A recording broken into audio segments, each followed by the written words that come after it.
Hello students, welcome to the channel of Shiksha Sangam 24 and I'm your science teacher Vanshika Dhiman and we are going to start study of science. ठीक है, अब हम science जो पढ़ रहे हैं हम पढ़ रहे हैं कॉम्पिटिटिव एग्जाम्स के लिए. किसके लिए पढ़ रहे हैं? कॉम्पिटिटिव एग्जाम्स के लिए. देखिए क्या होता है जब कॉम्पिटिटिव एग्जाम के लिए भी अगर हम साइंस पढ़ रहे हैं हम छोटी छोटी चीज़ों को बारीक बारीक चीज़ों को भी नेगलेक्ट नहीं कर सकते क्योंकि सिलेक्शन के लिए क्वेश्चन इंपॉर्टेंट है, उस सिलेक्शन के लिए बेस भी इंपॉर्टेंट है.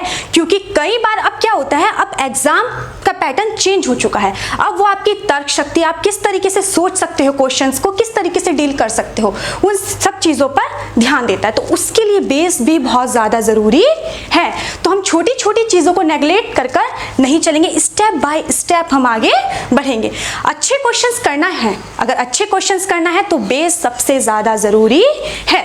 तो सबसे पहले स्टार्ट करते हैं छोटी छोटी सी चीज़ें, ठीक है, जो आपको शायद पता भी होंगी शायद ना भी पता हो, लेकिन हम फिर भी उसके बारे में डिस्कस करेंगे. अब बात कर रहे हैं हम साइंस की, बात कर रहे हैं हम साइंस की. साइंस क्या होता है? विज्ञान, ज्ञान, मतलब कि हमारे आसपास जितनी भी चीज़ें हैं, जो चीज़ें हो रही हैं या जो चीज़ें प्रेजेंट है वो नहीं भी हो रही हैं, उन सब की एक स्टडी, उन सब की एक स्टडी, वो भी क्या, तर्क, मतलब कि उसको एक अच्छे ढंग से उसकी स्टडी अगर की जाए तो उसको हम बोलते हैं साइंस. साइंस का पोर्शन हमारे तीन पार्ट्स में डिवाइड है. वो सबको पता है कि 3 पार्ट्स में डिवाइड है, लेकिन फिर भी हम पढ़ेंगे कि कितने पार्ट्स में डिवाइड है. सबसे पहला पोर्शन केमिस्ट्री. सबसे पहला पोर्शन हमारा आएगा कौन सा? केमिस्ट्री. ठीक है, नेक्स्ट पोर्शन हमारा आएगा बायोलॉजी. थर्ड पोर्शन हमारा आएगा फिजिक्स. हमें तीनों ही चीजें स्टडी करनी है. कैसे पढ़ेंगे कि बायोलॉजी कैसे स्टार्ट हुई, किसने फर्स्ट टाइम बताया कि बायोलॉजी क्या है, फिजिक्स का पोर्शन कहाँ से स्टार्ट हुआ, क्या सबसे पहले रिसर्च हुई, केमिस्ट्री में सबसे पहली चीज़ें क्या हुई. तो सबसे पहले अगर हम बात करते हैं किसकी, केमिस्ट्री की, तो अगर मैं केमिस्ट्री का पोर्शन अगर मैं स्टार्ट करना चाहूँ यहाँ से, अगर मैं यहाँ से केमिस्ट्री का पोर्शन स्टार्ट करना चाहूँ तो सबसे पहले आपके दिमाग में क्या आएगा कि केमिस्ट्री क्या है. नॉर्मल सी चीज़ है, केमिस्ट्री क्या है. अगर आप कोई भी केमिकल देख रहे हो, कोई भी स्टेट देख रहे हो, उसमें कोई भी चेंज आ रहा है तो वो हमारा रिलेटेड है किससे? केमिस्ट्री से. अगर आपसे मैं बात करूं कि इस टाइम अगर मैं आपको पढ़ा रही हूं, आप यहाँ पर क्या देख रहे हो, आप यहाँ पर क्या देख रहे हो? आप कहोगे कि मैम आप खड़े हो, आपके हाथ में मार्कर है, पीछे बोर्ड है, बोर्ड पे लिखा जा रहा है. तो ये सारी की सारी चीज़ें लिंक हो रही हैं किससे? केमिस्ट्री से. ये सारी की सारी चीज़ें किससे लिंक हो रही हैं? केमिस्ट्री से ये सारी चीज़ें लिंक हो रही हैं. ठीक है, तो अब इस सबसे पहले अगर हम स्टार्ट करेंगे, हम स्टार्ट करते हैं साइंस के ही पोर्शन को. अब देखिए केमिस्ट्री, साइंस के केमिस्ट्री के पोर्शन को. केमिस्ट्री के पोर्शन में मैंने आपसे पूछा कि सबसे पहले आपको क्या चीज़ दिखाई दे रही है, कि सबसे पहले आपको क्या चीज़ दिखाई दे रही है. आपने कहा भाई मैम आपके हाथ में क्या है? मार्कर. बिल्कुल है मार्कर. ये मार्कर है क्या, बना कैसे? ये सारी की सारी चीजें क्या है, हमारी केमिस्ट्री से रिलेटेड है. ठीक है, तो हमने स्टार्ट कर देते हैं केमिस्ट्री. सबसे पहले आप केमिस्ट्री में हमने पढ़ा कि जितनी भी जो भी चीज़ें आपको दिखाई दे रही हैं वो जिस तरीके से बनी है, क्या क्या चेंजेस उसमें आए हैं, वो रिलेट हो गए हमारे केमिस्ट्री के पोर्शन से. क्या है ये? मार्कर. मार्कर क्या है? एक मैटर है. मार्कर क्या है? एक मैटर है.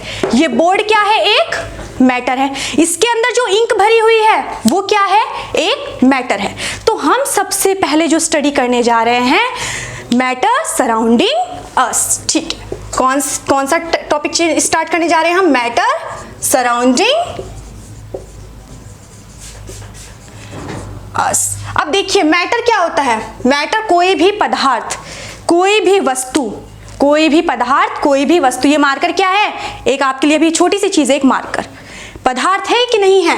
तो हमारे आसपास वातावरण में, हमारे आसपास इन्वायरमेंट में जो भी चीज़ें प्रेजेंट है, हमारे आसपास इन्वायरमेंट में जो भी चीज़ें प्रेजेंट है वो क्या है? वो है मैटर. तो मैटर कैसे पता चला मैटर है या नहीं है? अगर मैं बात करूं इस रूम की, या जिस रूम में आप बैठे हो, जहां पर भी आप बैठे हो, वहां पर गैसेस होंगी या नहीं होंगी? बिल्कुल होंगी, बिल्कुल होंगी, गैसेस होंगी. अब वो गैसेस क्या कर रही हैं, आपको कैसे पता चला वो मैटर है? आपने तो उसे जगह घेरते हुए नहीं देखा, जगह घेरते हुए नहीं देखा. भाई मैं भी नहीं देख पा रही हूँ, बिल्कुल सही है, मैं भी अपने आसपास नहीं देख पा रही हूँ. तो ये तो बहुत गड़बड़ी हो गई है ना. तो ऐसा नहीं है, गड़बड़ी नहीं है, छोटी छोटी चीज़ें हैं जो हमें नहीं पता होती, तो हम कह देते हैं कि गैसेस मैटर का पार्ट नहीं होगी। ऐसा नहीं है, गलत बोलते हैं वो लोग, सारी ही गैसेस मैटर का पार्ट होती हैं। ठीक है, मैटर। देखिए अगर मैं इस मार्कर की बात कर रही हूँ, मैंने ये मार्कर कहाँ लिया, हथेली पर रखा, क्या इस इसका मार्कर का कोई अपना एक मास होगा या नहीं होगा? इसका एक द्रव्यमान होगा अपना? नहीं होगा, बिल्कुल होगा। ये मार्कर है, ठीक है, इस मार्कर का अपना मास मतलब द्रव्यमान। मास क्या होता है? मास और एक हमारा होता है वेट। मास और वेट, मास और वेट में डिफरेंस समझ लीजिए। जिस चीज पर ग्रेविटी लगता हो, आपने देखा मैंने मार्कर गिरा, नीचे गिरा, मार्कर ऊपर से गिरा, कहाँ गिरा, नीचे गिरा, तो क्या हुआ, उस पर ग्रेविटी फोर्स लगा। तो जिन चीजों पर, जिन भी वस्तुओं पर, जिन भी मैटर पर ग्रेविटी फोर्स लग रहा है, जिन भी मैटर पर ग्रेविटी फोर्स लग रहा है, वो हमारा हो जाता है वेट।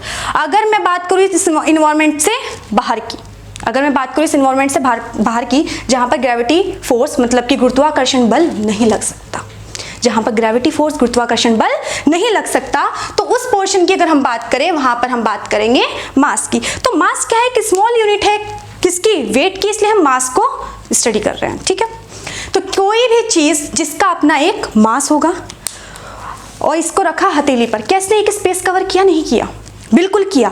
इस मार्कर ने जैसे ही मैंने इसको रखा, एक स्पेस कवर किया कि, तो यहाँ से क्या चीज निकल के आई, कोई भी वस्तु, कोई भी ऐसी चीज इस इन्वायरमेंट में जिसका अपना एक मास होगा, जिसका अपना एक द्रव्यमान होगा, और वो कोई एक स्पेस, कोई स्थान कवर कर रही होगी, उसको हम बोलेंगे मैटर।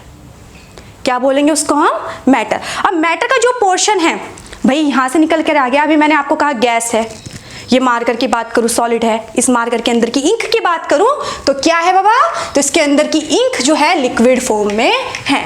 तो मैटर जो है हमारा, जो इसकी स्टेट है, वो 3 पार्ट्स में डिवाइड हो जाती हैं। कितने पार्ट्स में डिवाइड हो जाती हैं?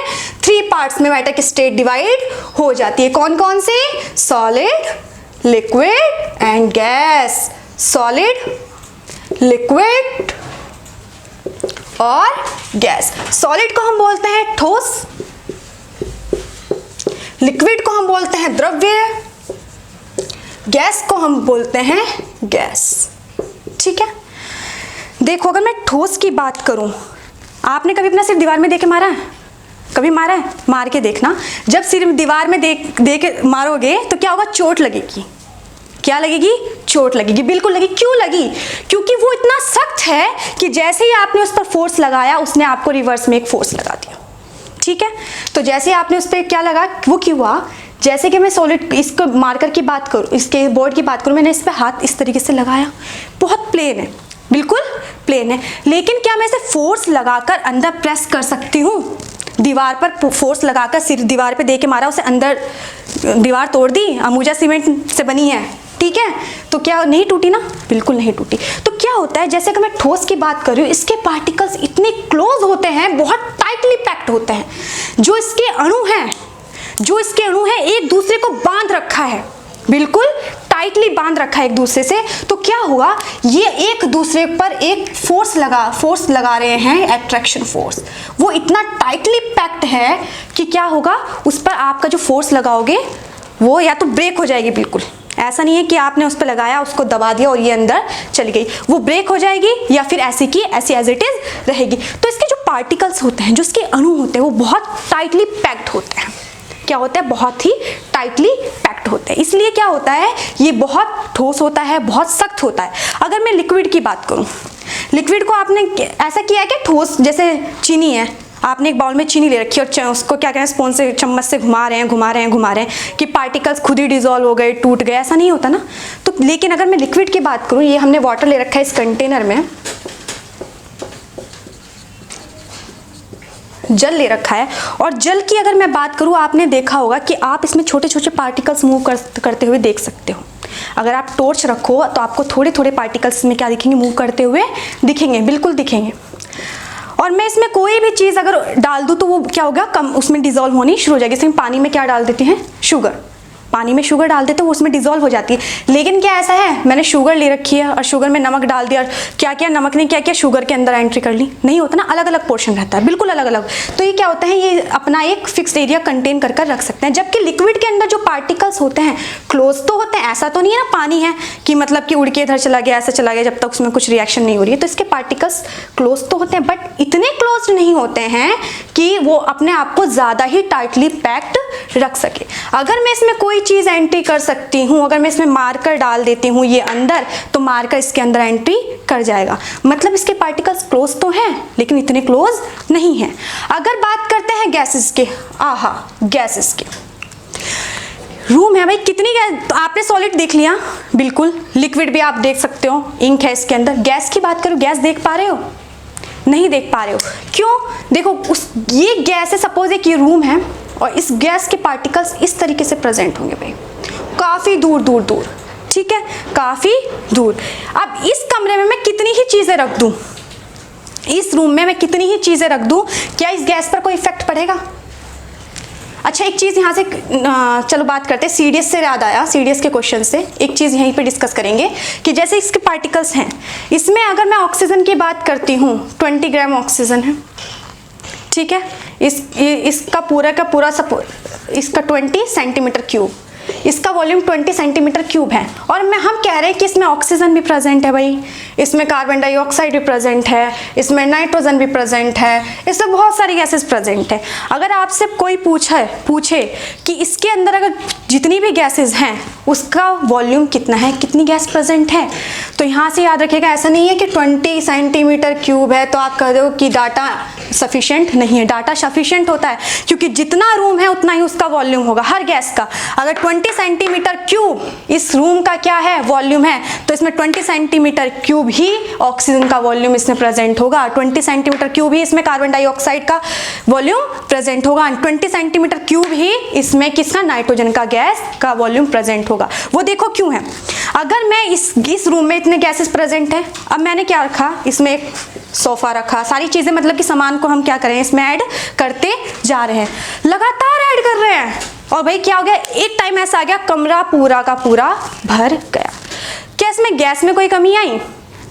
नहीं, गैस में कोई कमी नहीं आई, गैस जितनी थी उतनी ही उस रूम में रहेगी, क्योंकि गैस क्या होती है, ज़्यादा से ज़्यादा क्या करती है, स्पेस कवर करेगी, ज़्यादा से ज़्यादा स्पेस कवर करेगी। और क्या होगा, इसके यहीं से आपको पता चल गया कि जो गैस है उसके बीच में बहुत ज़्यादा गैप है, इसीलिए उसमें इतना सारा सामान एडजस्ट हो चुका है।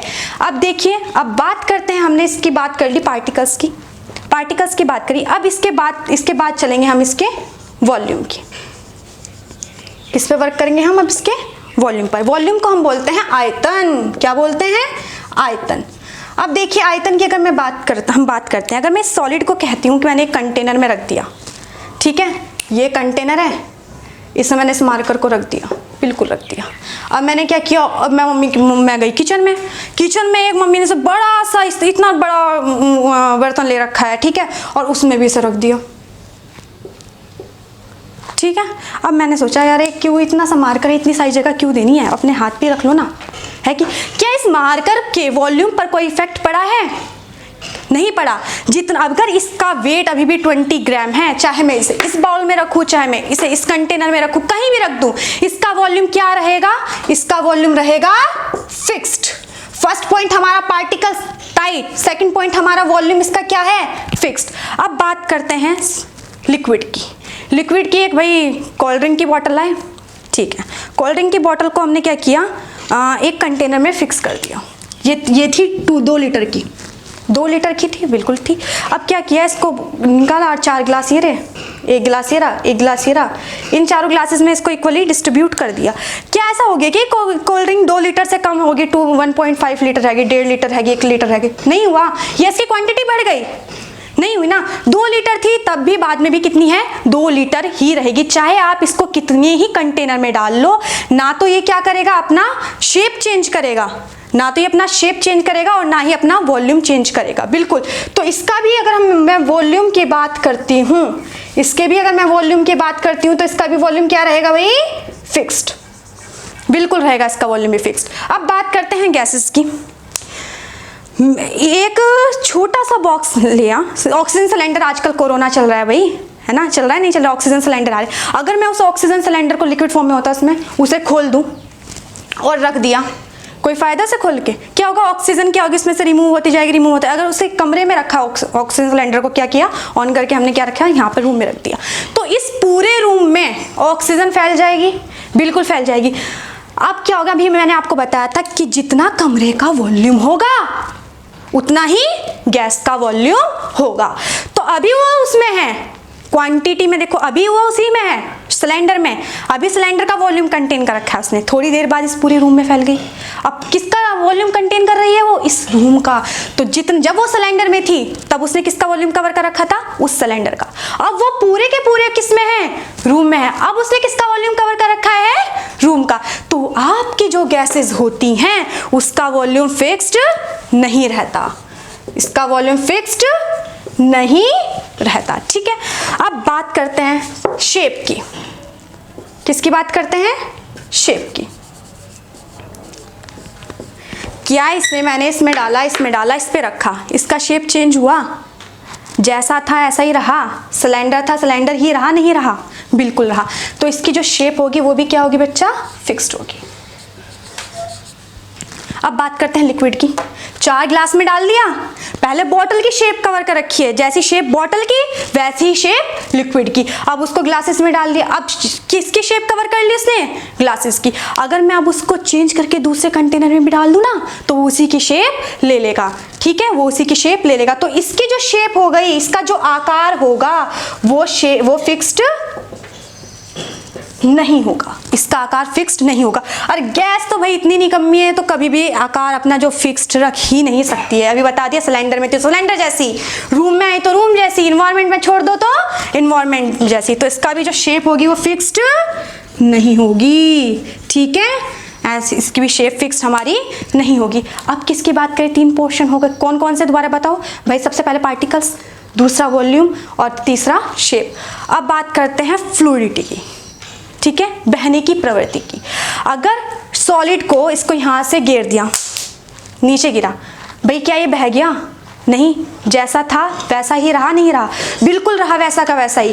तो इसकी जो फ्लूइडिटी है, सॉलिड में फ्लूइडिटी नहीं होती, क्यों नहीं होती है, फर्स्ट पॉइंट से लिंक होगा। कैसे, फर्स्ट पॉइंट से ऐसे लिंक होगा क्योंकि इसके जो पार्टिकल्स है वो वेरी वेरी क्लोज्ड हैं, टाइटली पैक्ड हैं, तो इसकी फ्लूइडिटी नहीं होगी, बहने की प्रवृत्ति बिल्कुल भी नहीं होगी। अब मैं लिक्विड की बात करती हूँ।